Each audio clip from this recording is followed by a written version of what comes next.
Thank you for tuning in and welcome to Health Literacy with Dr. Baruch and Sister Heleese. Today we have on Skype in the studio physician practicing Oriental medicine and Qigong Master Dr. George Love. Good morning and welcome to the Health Literacy Show. It's always an adventure. It's always an adventure. It's such an exciting thing. You can never know what you're coming in to find when you get in here. But we're going to jump right in. Heleese, good morning. How are you? Good morning. I'm doing well today. Thank you. You're doing well. Look, you're here. We appreciate you. You are here. It makes it so much easier. You know, whenever you're in the thick of something, you know, when you got somebody else that you can talk to at least and bounce some ideas off of and figure, okay, you hold that while I do this, and it worked. So, yeah. Teamwork makes the dream work. Teamwork makes the dream work. And I am so thankful for you to be a part of the team as we seek to bring good health literacy information out to the public's attention. It is a special thing. So today we're going to be talking to the illustrious, the world-renowned Qigong master, and my laptop is now rebooting. That is exciting. Well, we did have illustrious and renowned Brother George Love, but obviously something has happened in the world of we don't want you to make that happen technology. So we're going to wait on this laptop to do its thing, and in the meantime we're going to jump over here and we're going to catch Dr. Love, because we always got a backup. I have learned, Heleese, you got to have a backup plan. Yeah. In the words of Angie Stone, you got to have you a backup plan, because otherwise you will find yourself in a situation without any way to get out. Especially when it comes to technology. Yes, indeed. Yes, indeed. So we're going to jump right. It looks like we got a way to do this here. And Dr. Love is with us via Skype, but he's also with us via it's going to be audio for you all. In a minute we'll have the laptop. I see it's trying to come back up now, so we're going to have him back up in just a minute. Matter of fact, what we'll do, Dr. Love, is if you just give me just a minute, we're going to wait for the laptop to do its thing. It's on its way back up now, and we're going to bring you in officially on the screen as opposed to just hearing your voice. But today we're talking about health and wellness, as we always do, and our goal is to empower you. At the end of the day, we want to empower you. We're sick and tired of you being led to believe that you don't have control over your own health. We want you to be empowered so that you can make a difference in your life and you can win. Because we're not winning. In the realm of health and wellness, we're not winning. And that's not real. You know, every other creature on the planet is doing well, and we're not doing well. We got all kinds of stuff going on. We got it going on. We're going to hang up on Dr. Love right there and bring him up over here. But again, the motivation is to give you the information that you need so that you can be well. We may not ever talk again. We might not ever see each other again. But if you can get this information and put it to work in your life, you will be blessed, and it will change and make a difference. So we are pulling up Skype session, and like everything else, you know, it's not where it was when I was just on my laptop, so I've got to do a little searching here, but we're going to do that. Heleese, what's up? I'm excited to talk to Dr. Love today. I mean, Qigong is something that I am not very knowledgeable of. Well, I'm not knowledgeable of at all. Okay, that's cool. I'm just curious to, see where this conversation goes, and excited to see what I'll learn. It's always a learning experience on the Dr. Baruch show. Well, we try, and we try because we realize that so much information has been hidden from us that we have to overcome the hurdle and understand that the hurdle is like a moving target. There's somebody that is actually working to prevent you from getting the information, and that's unfortunate, but it's real. There are people actually working to keep you from getting good health information so that you can be healthy. How absurd is that in 2016 that somebody wants you to be sick?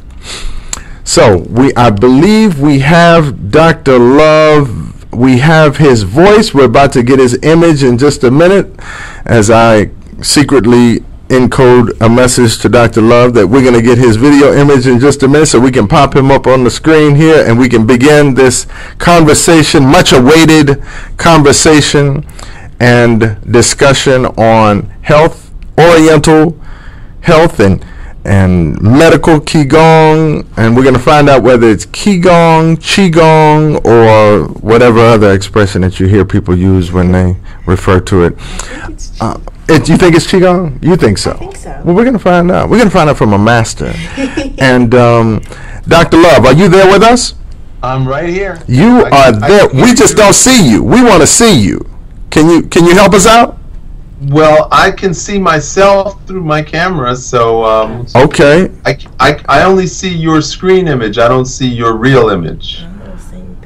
Oh, okay. Well, we have down at the bottom of the screen, I'm sure you're Skype familiar, but I'll just say it anyway. When you roll your mouse at the bottom of the screen, you can mute your video or mute your audio. Both of those they don't have an X through them?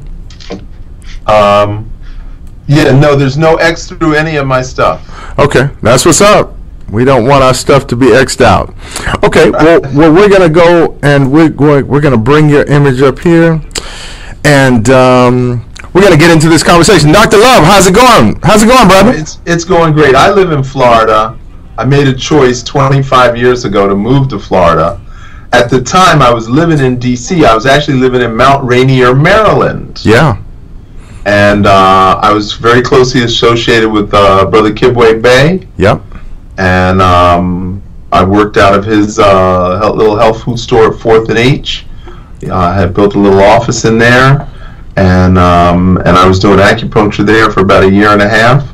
Then I moved to Jamaica, and I opened an office in the Grill at a little bed and breakfast called Jackie's on the Reef. And I was there almost a year, and then I moved to Miami, and 4 years in Miami, and now I'm in Boca Raton for 20 years. Wow. So I've had quite the healing journey trying to heal our folks. The hardest time I've ever had is in Miami. Wow. Because, I was just about to say, man, I'll trade. You can come back to D.C. and you can set up shop. All of your old clients are still looking for you. I can set up shop down there. Except for the storms, I could really enjoy myself in that climate. Certainly, and it's definitely the place to be. The issue is lack of self-love and lack of open-mindedness. Okay. So, we can talk about other folks hating us. We can talk about other folks trying to kill us and demean us and not value us. But it all has to start with us. We have to value ourselves. So, in the 50s, most people wanted to be anything but black. They wanted to be Indian. They wanted to be Chinese. They wanted to be anything. They didn't want to be black because there was no self-love. So I became a student of Hindu culture, of Chinese culture, of Tibetan culture, of Nepali culture, of Muslim culture, particularly Persian, Moroccan, and North African. So I became a student of many, many cultures. And then I discovered acupuncture. So I was already a multicultural or a cultural anthropologist by interest. And of course I was a student of Dr. Ben and Dr. Clark, and I went to the Church of the Black Madonna in Harlem every Saturday morning for the lectures, and I joined ASCAC. And Dr. Wolde Kite was my mentor, and he was a naturopath. And he taught me how to give colonics. He taught me how to make herbal tinctures and elixirs. And he taught me all.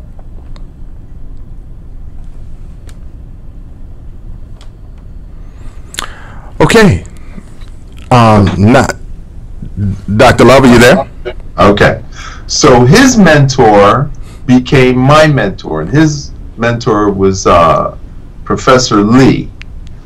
And his Chinese name was Li Bingwan, but he had been imprisoned during the Cultural Revolution. So he wasn't happy with China, so he didn't want to use his Chinese name, so he used an American name, Professor John Lee, and he was in Chinatown. And Dr. Kite introduced me to Professor Lee, and we called him Master Lee, because during his imprisonment for 8 years, he was beaten and tortured every single day. Wow.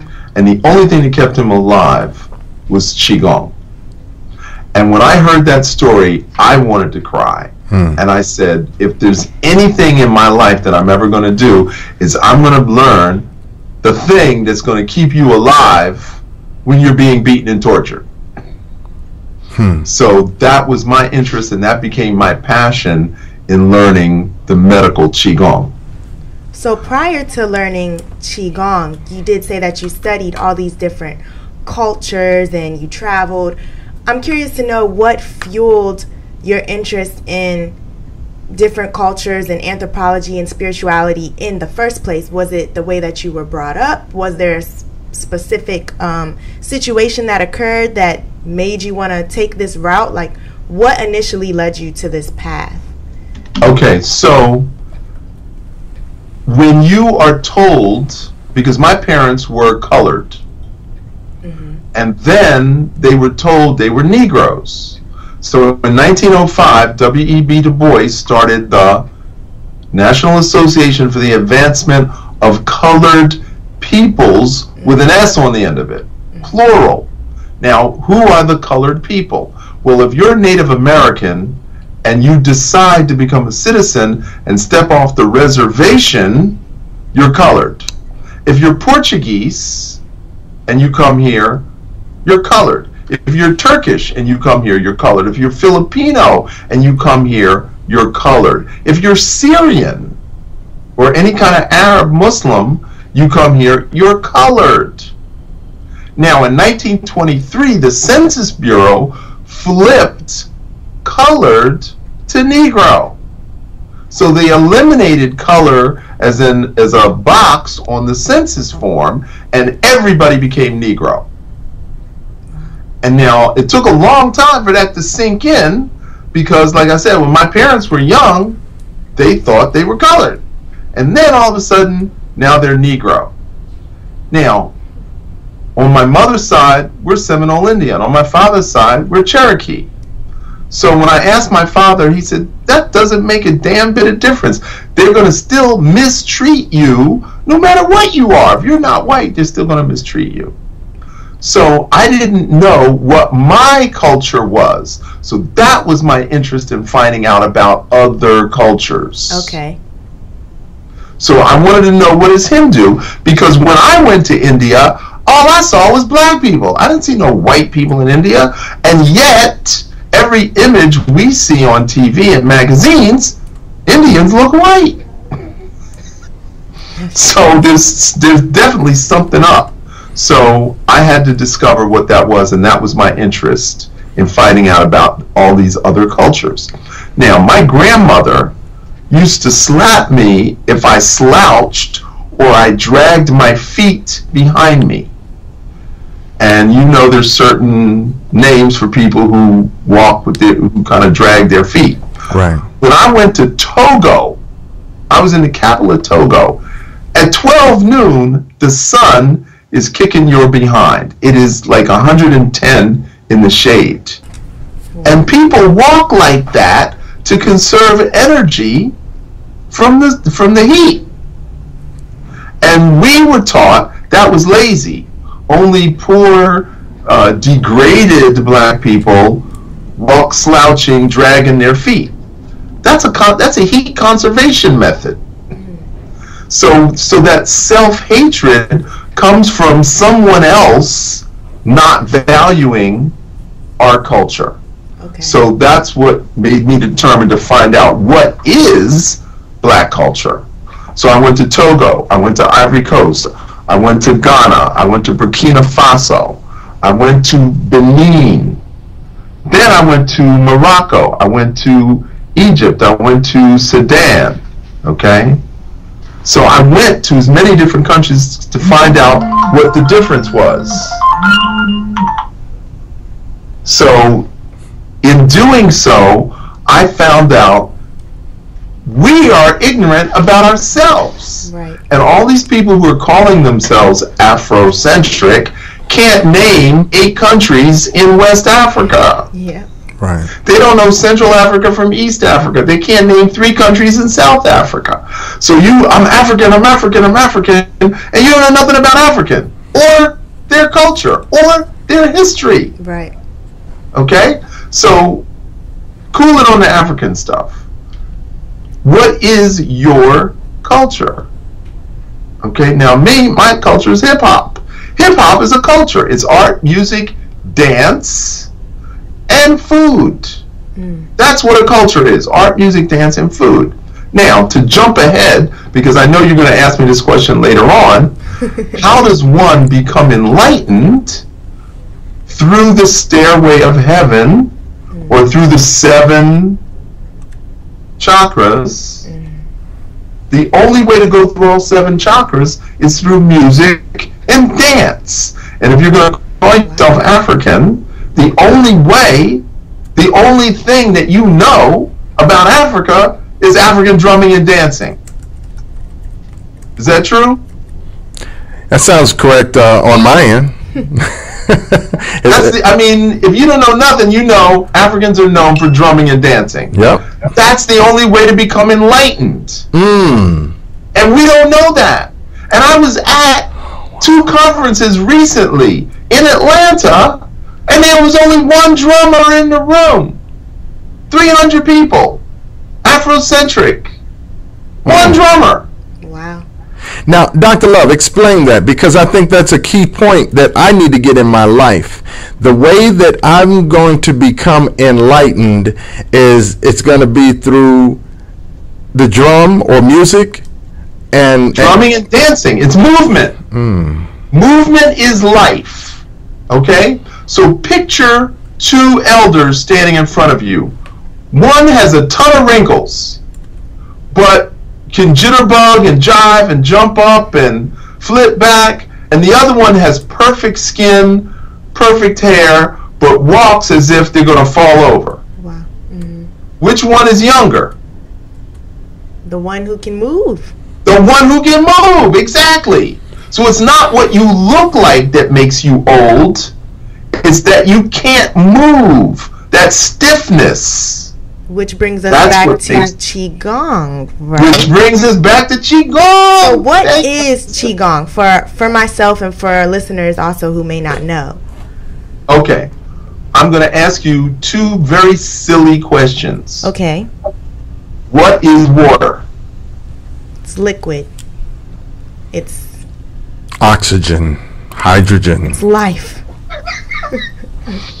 Okay, we can spend the next 15 minutes describing water, and yet everybody knows what water is.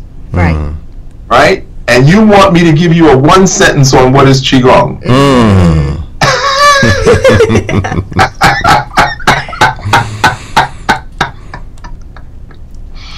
That's why we need to come and sign up, right? We need to come and sign up and take the class. Question is, what is air? Right. What is air? Everybody knows what air is, but nobody can describe air. Right. Did you know that air was 79% nitrogen? Well, now I know.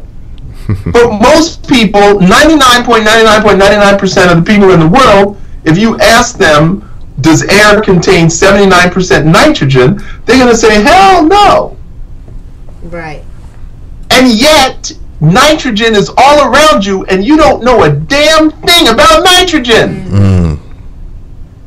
I think that's messed up. Yeah.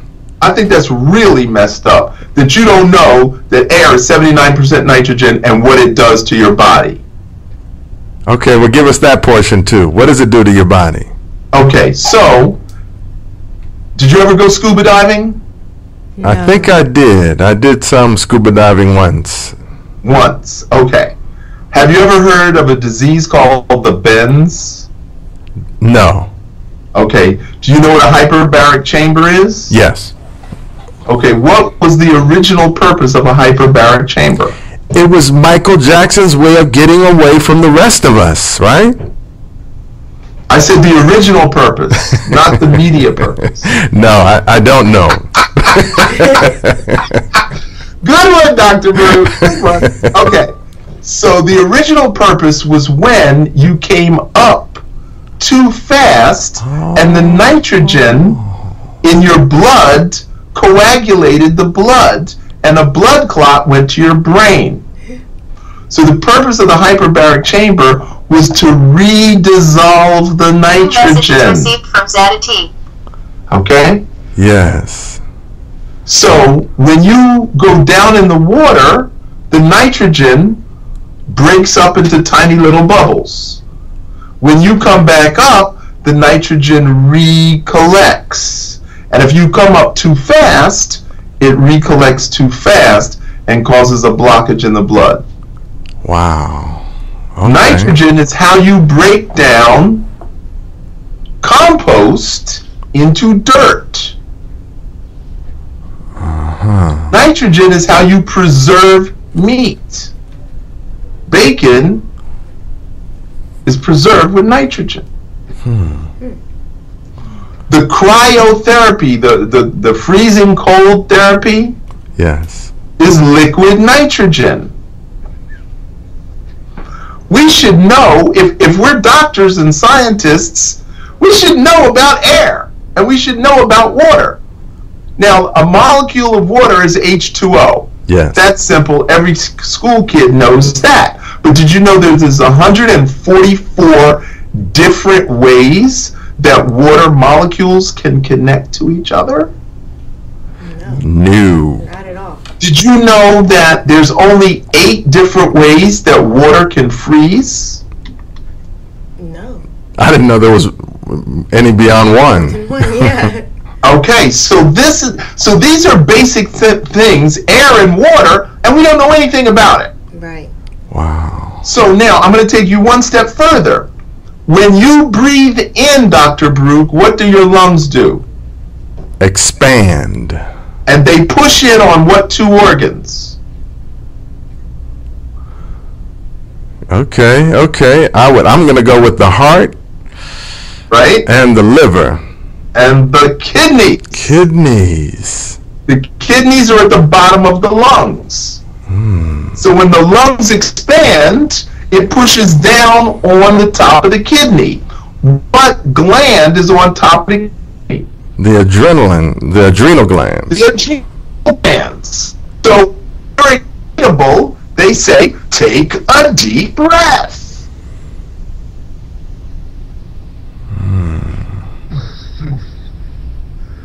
So when you breathe in, the lungs push down on the adrenal glands, calming and relaxing the nervous system. Oh, wow. Hello? Yeah, look, you got me. We gotta go to our faces. We're like, Now, if I hug you, do you feel comforted? Yes. Okay, so when your lungs expand, they push in on the heart. Does the heart feel comforted? Yes. Okay, so taking 1 deep breath, what if you took 10 deep breaths? You'd feel calmer and more relaxed. right. Now, you can go 40 days without food. You can go 14 days without water, but you can only go 4 minutes without air. So what's the most important thing you can do in your life? Breathe. Breathe. Now, I've just taught you 4 things that you didn't know before. Now, what organ is involved with exhaling. All right. The diaphragm. The diaphragm pushes the air out of the lungs. Okay. Okay, now, the bottom of the ribs is the bottom of the lungs. I want you to take your right hand and put your thumb at the bottom of your breastbone. Lay your hand flat. Look at each other. That is the exact size and location of your stomach. Now put your left hand behind your right hand. Lay it flat. That's the exact size and location of your pancreas. Now pull your left hand over to the ribs. Pull your right hand over to the ribs. The liver's on the right. The spleen is on the left. So pancreas, stomach, spleen, liver are all right there, even with the bottom of the last rib. The diaphragm, when you breathe out, pushes up against the bottom of the lungs. When the diaphragm pushes up against the bottom of the lungs, it also pushes up against the pancreas, the spleen, the liver, and the stomach. Call her back. Go outside, call her back. Zatiti is trying to reach me for some reason, and I know she's listening to the show. So Zatiti, we want to give credit to Zatiti at this moment. She's getting into the show, even though. But anyway, we thank her for connecting Dr. George Love up and the Health Literacy Show here, and we appreciate your efforts and energy. You got in, Zatiti. You made it.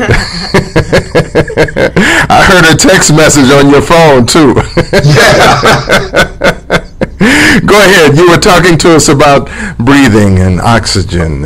Okay, so when you breathe out, you're massaging pancreas, stomach, spleen, liver, and when you breathe in, you're massaging kidneys and heart. So the very act of breathing is massaging your internal organs. That is Qigong. Now, don't you think every middle school kid should know that? Absolutely. Yes. Every 8, 9, 10, 11, 12-year-old should know that about breathing. And they should also know that breathing is the only way to purify your blood. So you think that would change the fact of choosing to smoke or not smoke? I think it could. It goes back to something you talked about earlier about self-worth, though. If we don't care about ourselves. Exactly. Yeah. So the issue is, if you learned how to breathe before you were 12 years old, and you understood that breathing was the only way to purify your blood, then you would be less likely to put toxins in your mouth. Because you know that the blood is the only way to energize the body. So I grew up on the border of 2 gangs. Now my parents said, if you join a gang, I'm going to kill you. And I believed my parents. I was more scared of my parents than I was of the gangs. So I lived on the border of 2 gangs, and then I went to a special school. So I didn't go to the neighborhood school. I had to go to the special school, which means I had to negotiate to get on public transportation to and from the school. And then I got beat up for getting all A's, which is really crazy, and they're still doing that today, beating up kids that are smart. So I couldn't run, I couldn't fight, I was scared for my life, so I was pretty nonverbal. So I became a Bruce Lee fan and learned Jeet Kune Do and became this martial artist out of fear for my life. Oh, wow. Then I joined a motorcycle gang out of fear. And then I had a personal transformation when I met a brother who was in Vietnam who became a Buddhist. And he introduced me to Buddhism and meditation and fasting and whoa. And I was only 24 years old. And I went through this personal transformation to understand that we don't have to be violent towards each other. Right. And we don't have to act out our aggression. And that we can love a brother even though he's a hard ass. Right. So that became my mission, is to express love to my brothers. So we could bring down the level of aggression in the community. And in my neighborhood, there was a brother named Fatah who went around and negotiated gang truces, gun turn-ins, and we turned West Philly into the most peaceful neighborhood. Wow. And that was a direct influence. I contributed to that, but it also influenced me because of the positive reaction that we got. So we learned how to love each other.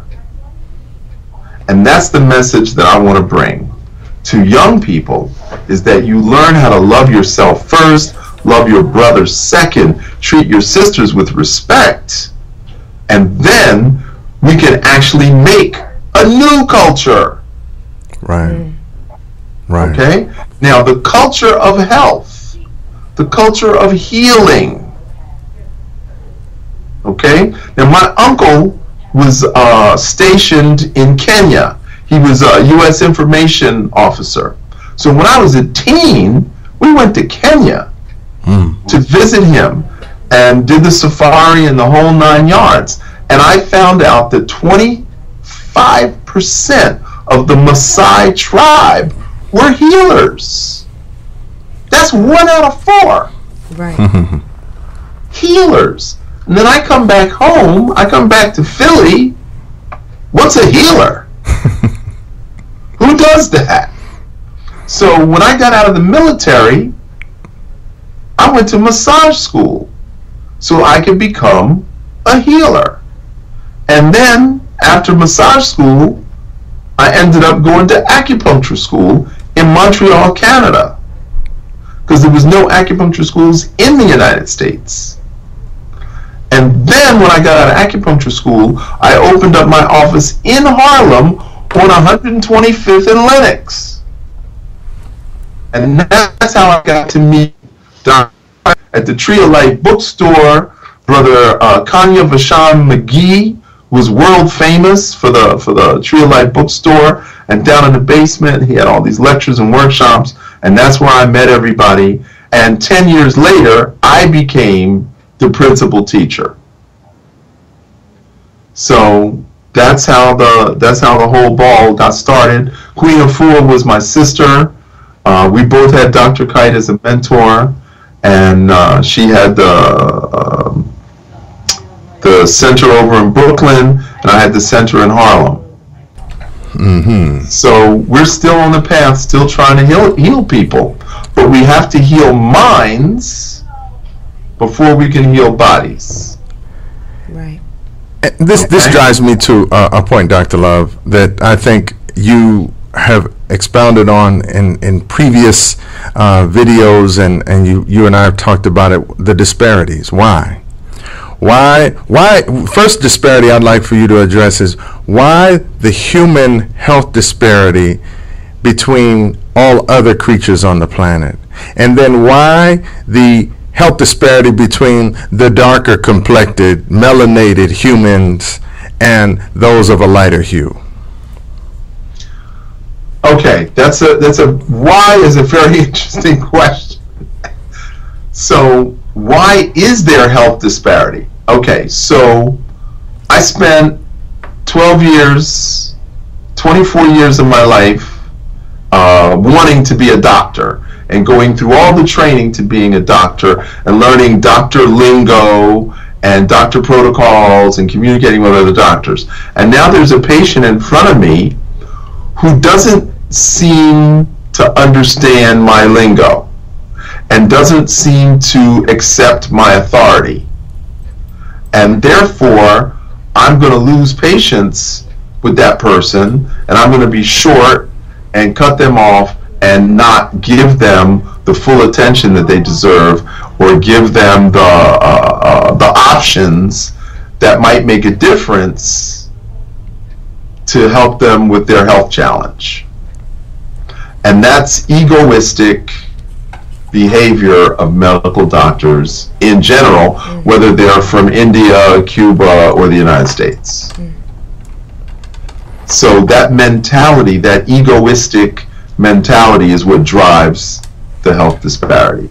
Wow. Now, every once in a while, you'll come across a very compassionate human being who go out of their way to hold your hand through the process and explain all the details and give you all the options. But that's a rare doctor.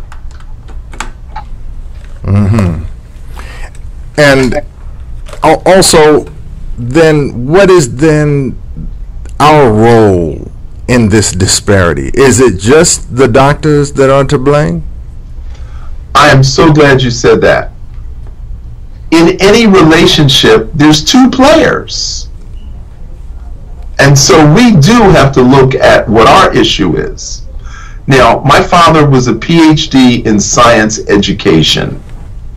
He would not go to a doctor unless his leg was falling off. And he was an educated man. So what is it about black men that refuse to ask for help?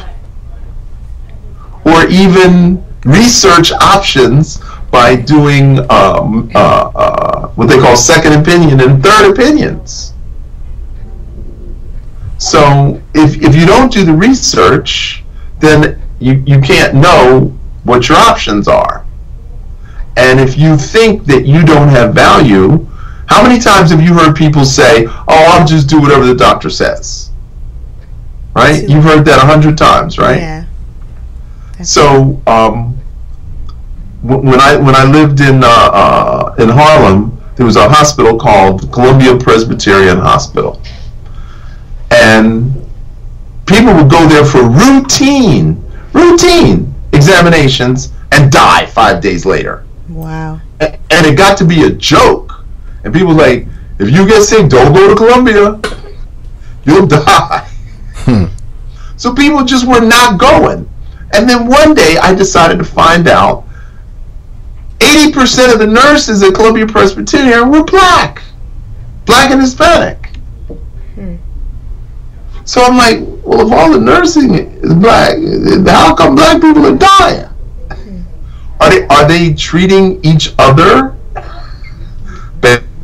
just because they don't love themselves? And then I got to be friendly with some nurses, and they hated their jobs, but they had to put food on the table. They hated the hospital, they hated the patients, they hated the work, and it was just a job. They didn't have any compassion, because they didn't have compassion for themselves. So how can you have compassion for another if you don't have compassion for you? Wow. Yeah. Yes, sir. We're talking to Dr. George Love, and he is breaking down some of the most basic areas of life, like air and water, and the reason why we are all so sick. And it's here on the Health Literacy Show here on the Elife Media Network. Heleese, you have a question for Dr. Love? Yes, plenty questions. I was watching one of your interviews, and I know you spoke about different complexes with anxiety and fear and,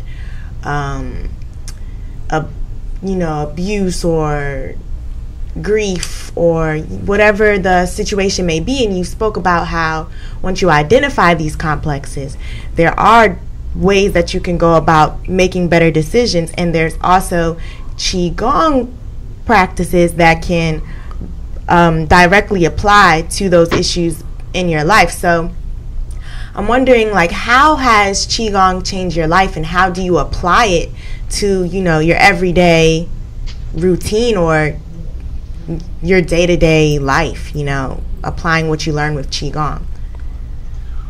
Well, that's an excellent question. 14 years ago, I got divorced. And I got into a custody battle with my wife, and I was very angry. I was very angry. And one of my friends called me up and said, don't drive when you're angry, because you're going to do a behavior and the police are going to pull you over. And then because you're angry at your wife, they will beat you to death. This was in 2001. So my friends were looking out for me. Back then, they're like, when you're angry, go to the beach, walk. Don't even ride a bicycle, just go to the beach. Sit down, do some Qigong. So for the next 90 days, I would go to the beach twice a day, and I would do Qigong. Mm-hmm. And it got me to the point where I called my wife on the phone and I said, whatever you want, baby. Whatever you want, I'll do it. I don't care. I don't want to fight anymore. I want to see my kid. I don't want to fight. And when I backed down, she backed down. Wow. And without using lawyers, we were able to come to a custody decision. Mm-hmm. But that was on me to get down off my anger. And I have to say that Qigong did that for me.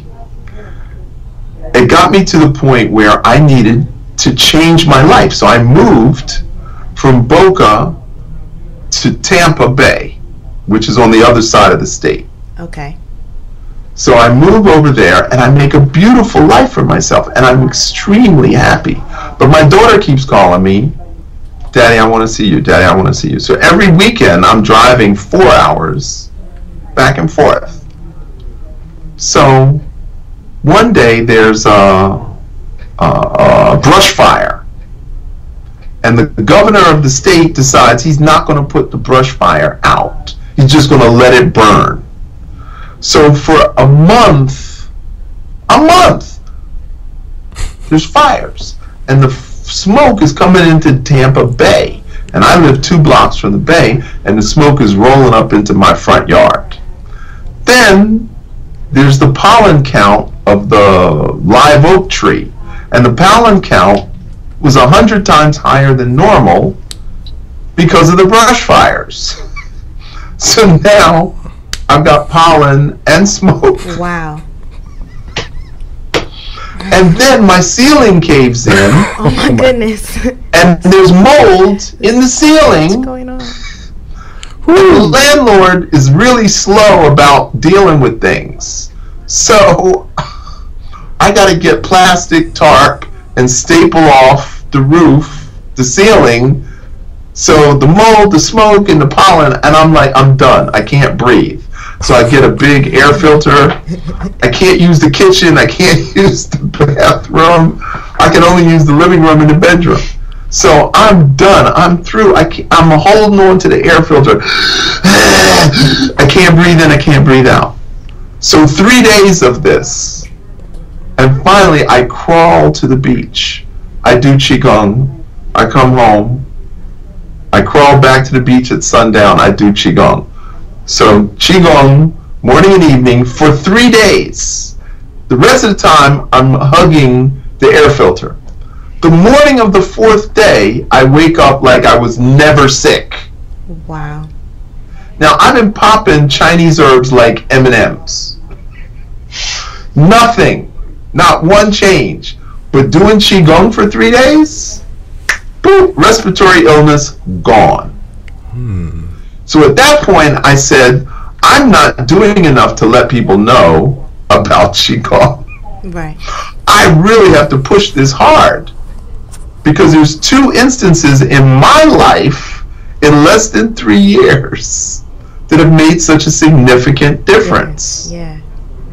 Which I'm hoping, I don't know if we'll have time to play this music video, but speaking of letting people know about Qigong, you made this music video, and I was watching one of your interviews. You have an amazing story, becoming the lineage holder of the Blue Dragon Qigong, and I'm not sure that we'll have time to discuss everything. So our listeners, please, do some research, find out more about Dr. George Love. He has an amazing story. But I would love to hear about this music video and and how this came about and what resulted from it. Well, play the video.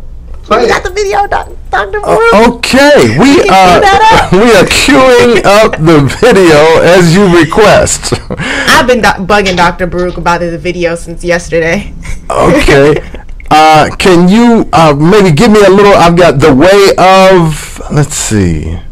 It's on YouTube. It's Dr. Love Raps. Okay, there we go. There we go. All right. Dr. Love Raps. There we go.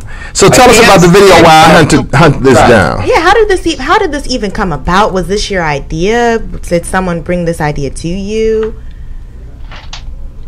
Well, several of my students. See, at the end of the class, everybody is so mellow, nobody wants to go home. And everybody's just standing there, like, gazing at the ocean and the sun. Right. And they said, you know, you got to end the class on an up note to make people want to go to work. Because the way you end the class, everybody's, like, so mellow, they don't want to do anything. So I started making up little songs at the end just to keep everybody up. Okay. And there were two guys in the class that had both lived in Montreal and both had gone to the same nightclub. So there's certain Qigong moves that reminded them of dance steps from the club in Montreal. Go ahead, we're listening as we let your background music play. Okay. You know what? I tell you what we'll do. Let's go ahead and let the video play all the way out. So. The first 20 seconds is background noise that we created on purpose. This is why I'm hot, cause I do Qigong. This is why you're not, cause you are not strong.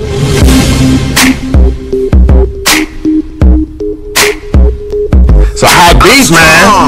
Cause I do Qigong. You're weak cause you get no sleep. I'm strong cause I do Qigong. You're weak cause you do not breathe.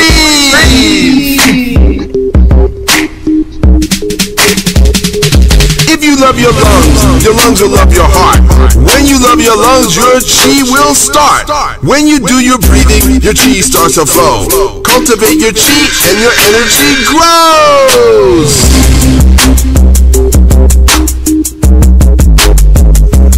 When you plant your chi, your energy starts to flow. Cultivate your chi and your energy grows.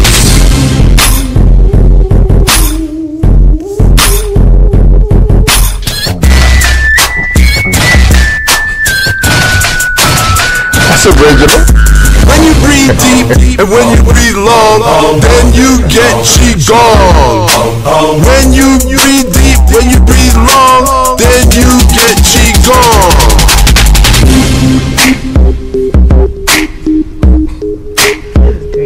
When you love your kidneys love your back. Drinking and no thinking, how you feeling about that? Smoking and no dance interrupts your yang energy.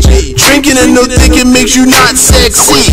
When you love your kidneys, your chi starts to flow. Cultivate your chi and your energy grows. I'm strong cause I do Qigong. You're weak cause you do not breathe. I'm strong cause I do Qigong. You're weak cause you do not breathe. Gonna do it. It's gonna do it. Do the Qigong bounce. Arms out to the side. Bounce to bounce to bounce to bounce. Let the Qi go out. Do the Qigong bump. Hips side to side. Let the Qi flow. Now let it glide. Do the Qigong boogie. Go in a circle. Spin like a hula hoop. Spin. You can do it. I know you can do it. Do some. See if you do some gargle things or your feet was getting too much.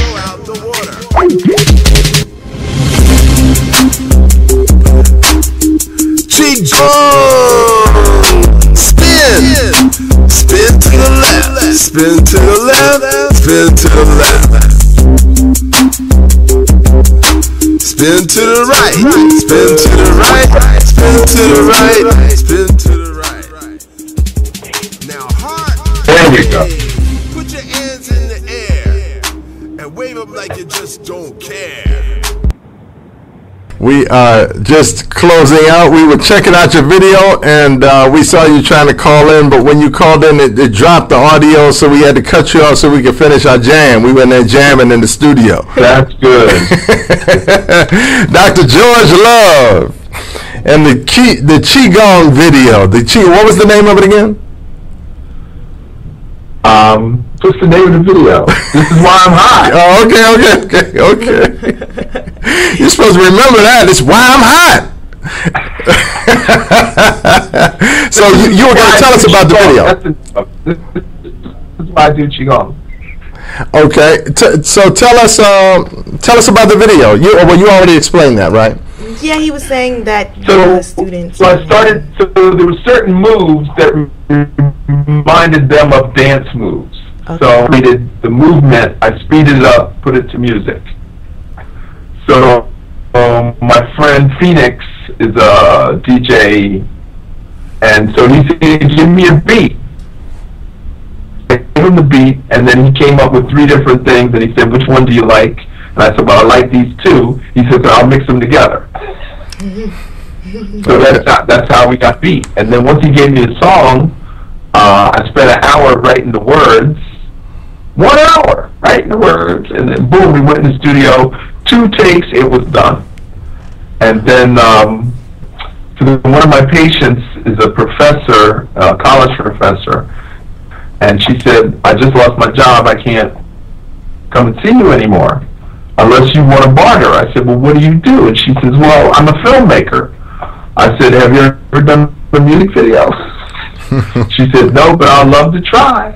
Wow. And it turns out she knew the DJ, and so they collaborated, and she brought in this Filipino filmmaker who was visiting his mom from LA, and 1, 2, 3, bang, zoom, we did 9 locations in 3 weeks. Wow. And 6 days editing, and you have a 4-minute video.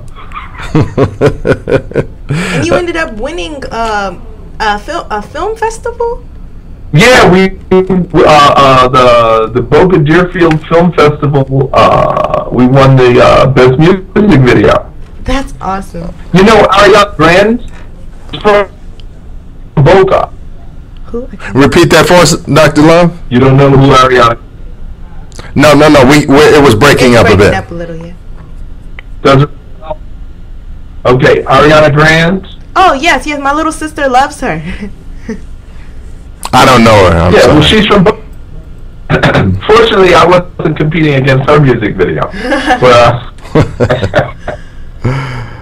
and you there's also a lot of music producers in Boca. That's my point. There's a lot of music producers in Boca. Okay. And there was a lot of other, I guess, clout that came with that video as well. You got to meet some members of Wu-Tang, and some more things happened from that video. Yeah. From that, I got an invitation to China, to speak in China, to speak in Italy, to speak in Canada, and I was invited to the World Qigong Congress in San Francisco. I was a featured speaker there just because of the video. And in each of those locations, did you of course feature the video as a part of what you did, or no? As it was just you speaking? Well, of course okay, so this is closed door, right? Yeah. Nobody's listening but us. Okay. So, do you ever watch this show called House of Lies? No. I've heard Don of it. Cheadle. Don Cheadle. No, I'm not a big TV. Nobody knows who Don Cheadle is? Oh yeah, I know who Don Cheadle is. Yes. Yeah, he did that movie with Miles Davis, Miles Ahead. Yeah, he's done a couple of good movies. Yeah. He does good movies. Anyway, in this particular role, he's the owner of a management agency. So he hires a black executive. So he asked the black executive to do some rap song.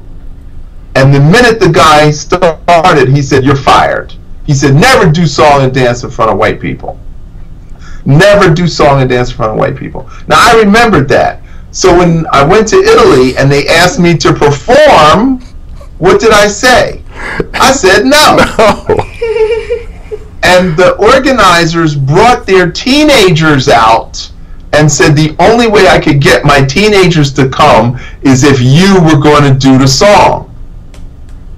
So I said, okay, how many people have actually seen the video? 60 people jumped up out of the audience and ran down to the front of the stage. Wow. So for that hot minute, I was a rock star in Italy. Yeah. And then when I went to San Francisco, over 100 people bum rushed the stage. They had all heard the song. So yes, I had to do it, even though I didn't want to. Because I want people to take me seriously as a Qigong master and not as the oldest living rapper. Okay. It's pretty amazing how, you know, this is something that you didn't even expect to happen, but it just shows how you can be, you know, in that flow and so in tune with, I guess you're in tune with yourself, I suppose, and in tune with your own energy, that things just happen. They just manifest themselves. So it's cool how, you know, you went from just making a song for your class just to make sure everyone had enough energy to continue about their life, and then out of the blue, it just blew up. Like, that's amazing. That's what's up. That's what's up. Dr. Love, I know you're busy down there. Is that a client we see in the background waiting on this interview to air? That is my student. That is your student? Coming from Bermuda. Okay, student. Student from Bermuda. Let's see the video. Let's see the dance, brother. Because you're hot. Okay. Yeah, you teach. Now, tell us what you do down there in Florida, because you're not just, performing Qigong or Qigong. And please help me out. Is it Qigong or Qigong? Okay, in Japan, it's Qi with a K-I. Okay. In China, it's Q-I. Okay. So it's Qi. Okay. So what we have to realize, like, think of England and France, all right? Two different languages, and yet English borrows French words, and France borrows English words, okay? So Japan and China are like England and France, okay? Most people can't tell the difference from looking at them, but Chinese know that they're Chinese, and Japanese know they're Japanese.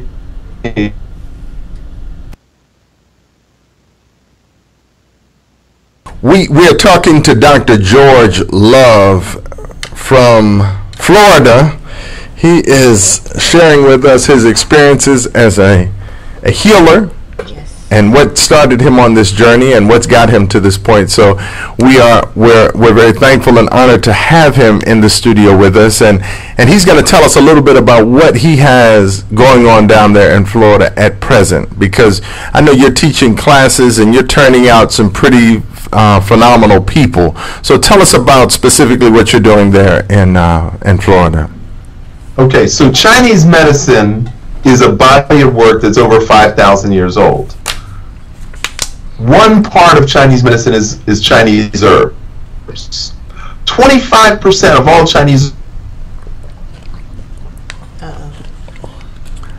And we're having just a bit of technical difficulty, but we're going to get, as soon as we get this internet. Another huge part of Chinese.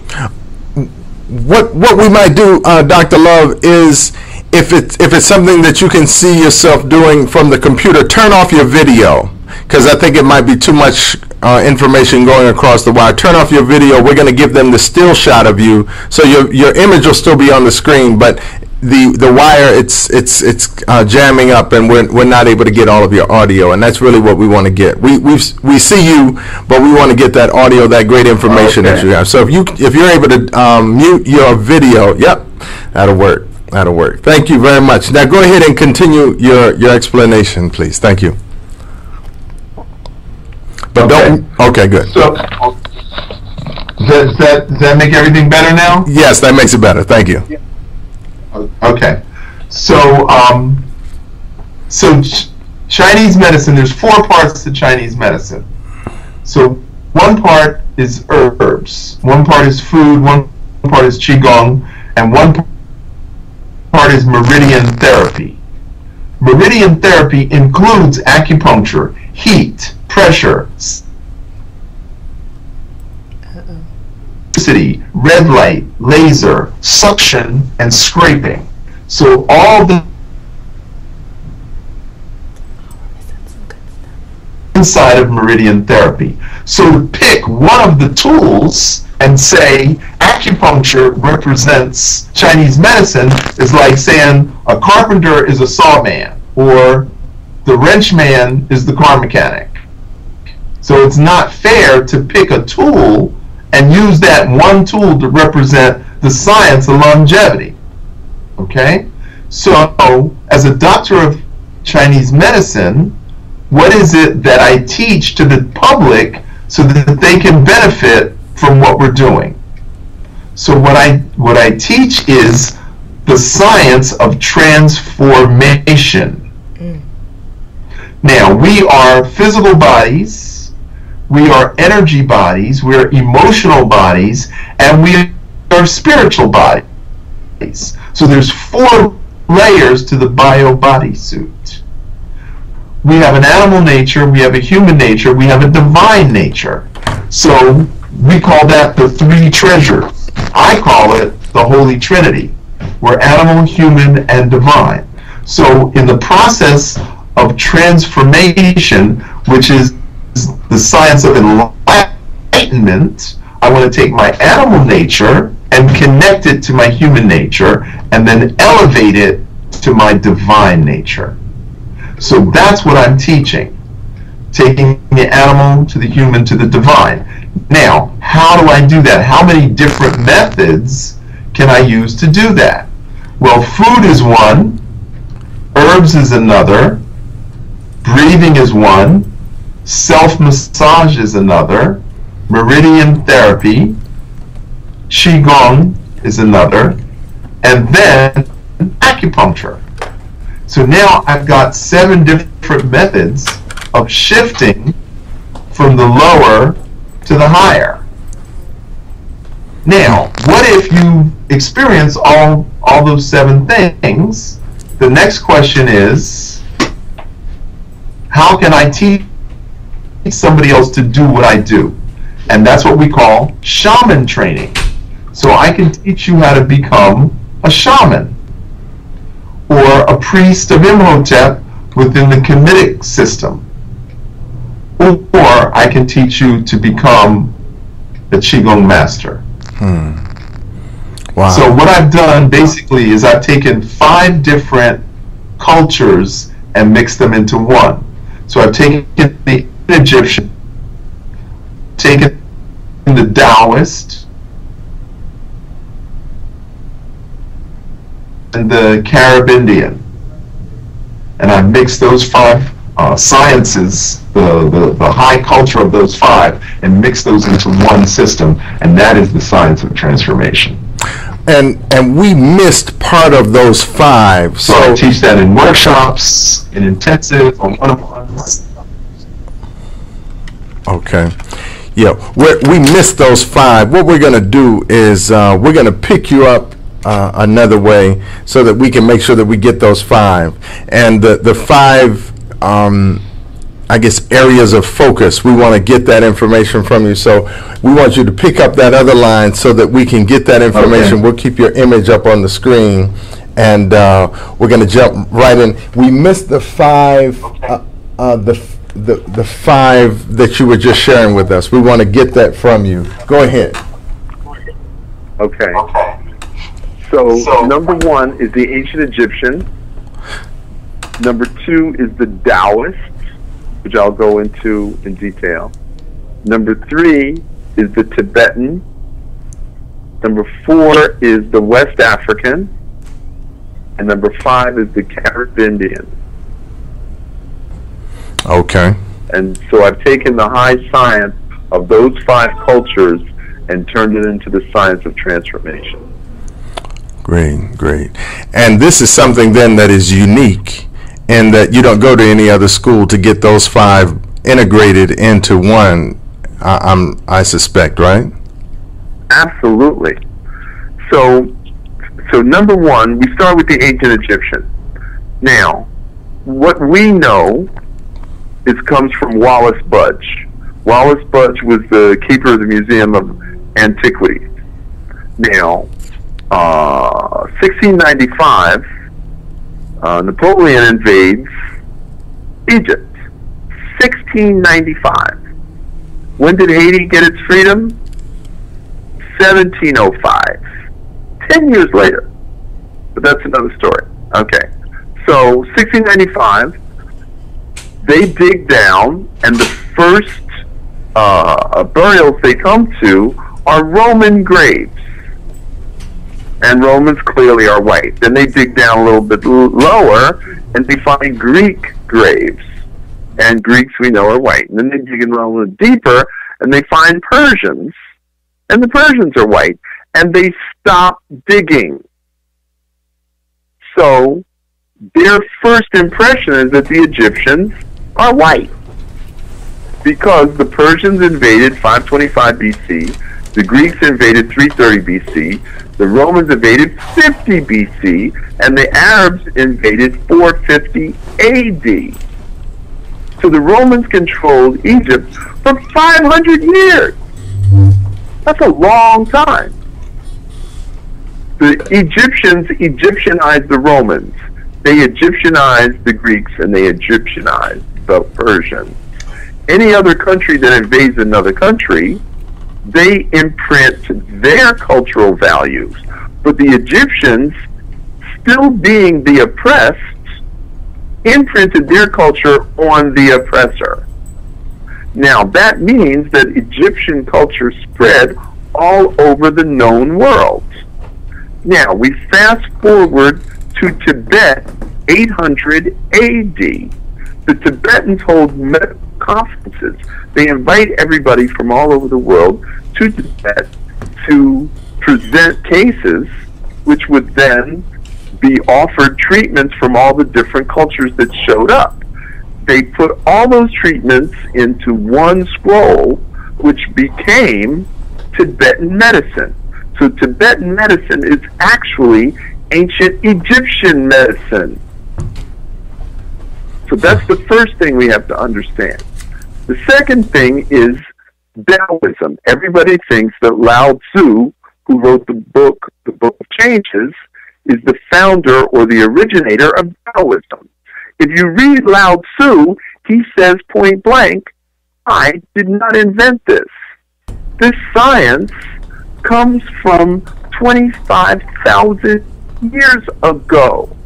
Now, what was the only culture that existed 25,000 years ago? Ancient Egypt. So Taoism had to come from Egypt. Now, the sign of the Tao is a T. In ancient Egyptian, the sign of Lord is a table, a curved table with 2 supports. That is called the Ta or the Tao. So Taoism came from the understanding that we are the lords of the earth. Okay. So Taoism is ancient Egyptian. Tibetan medicine is ancient Egyptian medicine. Now, if you study Yoruba, or if you study Cheikh Anta Diop, who was the world-famous historian who did the melanin skin tests on the mummies to prove that they were black-skinned, he says that they migrated out of Nubia when the Arabs invaded.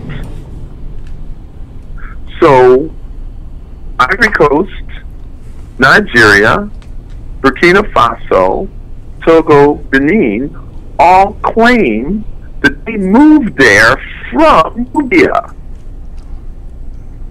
Now, I'm sure you've heard of the people in Mali, the Dogon. Yes. And the Dogon say they migrated from Nubia. So if all these West African cultures are all claiming that they came from Nubia, then everything comes from ancient Kemet. Now, as a priest of Imhotep, I have to study all the priesthoods, not just my own. So the Shem priests were the very first priests in Kemet. And the Shem priests were concerned about the afterlife and preparing the body for burial, for reincarnation. Shem, shaman. Because we don't know how they pronounced it. They didn't use vowels. Okay. So shaman, shemen, we don't know how they pronounce it. But they were the ones who went into the afterworld to guide them through to the next life. That's what a shaman does. So the Shem priests, and then the next priesthood was the priesthood of musicians. Because the sounds come from heaven. They're celestial sounds. And typically, the head of the priesthood of the musician was a woman. 99% of the time, it was a woman. So there was no devaluing our feminine aspect, our feminine power. In fact, Sekhmet, female source of power, was the mother of Imhotep, who's the god of medicine. Okay. Wow. So now we go to the Carib Indians. Now, we were taught that Native Americans came across the Bering Straits into North America and then down into Central America. That's what we were taught. Now, there's another anthropologist who says that the Bushmen of the Kalahari Desert, the Sankoy, whose DNA can be traced back a couple million years and can be definitely traced back to 35,000 BC in a cave in North Africa that then came from the tip of South Africa into the tip of South America and then went up and mixed in Central America. Now, if we look at the ethnicity, there's more racial diversity in Central America than there is in North or South. And what's in proximity to Central America is all the Caribbean islands. Now, you can throw a log into the ocean off the coast of West Africa, and in 2 weeks, it'll land in the Caribbean. Just a log. Not even a boat steering by stars with paddles. Just a log will drift over. So clearly, in the Caribbean islands, there was an African presence. Right, right. Oh, yeah. So when we look at all these 5 cultures, they're all very similar, and they all have similar creation stories and origin stories. Yeah, that's the drum is the center of the whole thing. Wow. Yeah. Yeah, Dr. Love, we've got to have you back on so that you can, continue to enlighten us. And I think we were supposed to get a Qigong demonstration. We'll have to work on that internet speed somewhere in between you and I is lagging a bit. But we definitely want to see whether we can have you back on and maybe have you on regularly so that you can empower this audience and keep your connection back up here in D.C. and make us know what we need to know so that we can keep ourselves well. Well, all you got to do is send me a plane ticket, brother. I'm there. There you go. Well, in the meantime, we're going to Skype you in. I'll send you a Skype request. And we'll bring you in that way. But I just want to, thank you for coming on board. And I'd like for you to give our audience some closing remarks and your contact information so that folk who catch hold of this either real time today or the video later will know where they can find you. Okay, lovechinesemedicine.com is the best way to reach me. There's a store, and all the videos and books that I have will be there. And then my telephone number is 561-502-6200. You can reach me by phone or text message. And my email is GEO love49 @gmail.com. All right, great. Dr. Love, it's been a pleasure and an honor. We're very thankful for you to be able to take this time out and share the information that you have. We look forward to having you back on, and we want to maintain this connection. And it's again, you're very inspiring to us. Thank you. Thank you, my brother. I really appreciate the opportunity to share medical Qigong. And your co-host, what's her name again? Sister Heleese. Anise? Heleese. Elise. Elise, thank you so much for being diligent in your homework and doing research and watching my videos. And you can call me anytime and ask me any questions. And I would love to teach some Qigong, even if it's only for 2 minutes. On another show, we can do some live demonstrations. That would be great. That would be great. Thank you so much. I will not hesitate to take you up on that. Okay. All right. Thank you. All right. Thank you again, and have a blessed day. Great. Thank you. We've been listening to Dr. George Love, and he's been talking to us about Qigong and Oriental medicine and Chinese medicine and healing and medical Qigong, and how he took 5 different disciplines and blended them together and created what it is that he's teaching now down in Florida. And he's given you his contact information. If you didn't get it, then hit the rewind button and pick that up. We're going to continue our conversation here in just a moment. You all stay tuned for more great programming here on the Elife Media Network. We'll be right back.